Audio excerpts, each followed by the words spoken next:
आप सबके प्रणाम भैया, राधे राधे। तो देखिए भैया, हाई शरीर सुबह ही से 3 बजे से हो जागल ही आ संडा उखाड़ा थे जा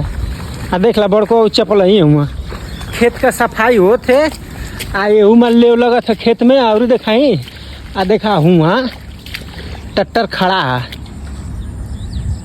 है उसको रजुओ चप्पल है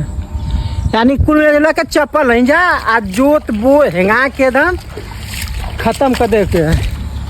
देख ला यो लगल है भिंडी बोल ले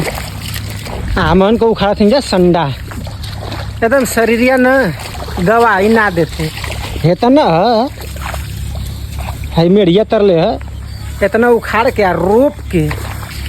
ऐसा सुताए के न जी ऐसा सुताए के न कि क्या कहला सोचबा ना कर क्यों जानी ना पाई कि नहीं इनके खेत रोपाल कि ना रोपाल आ बड़को उघार होके चपल कि नहीं रोपवाही के मानो मनो का एकदम लगे गल हम तो काली से एकदम लगल है शक्ति गवाही ना देते पर क्या करवा चपे के पड़ी दयाद रोप दिले हुआ कुल गार्डन को रोपा जी अपने पीछे हो जाए तो आगे खेती आगे जोगे पीछे खेती भागे जोगे हो जाए तो मन का ना सोचें जा कि क्या कला मनु को खेती भागे जोगे हो। आज मौसम ठंडा देखा का होला ठीक है लपटी देख ला बड़का उपलवा नियर लगत हूँ कि नहीं उखाड़ी लपटी नहीं तो जनता न हुआ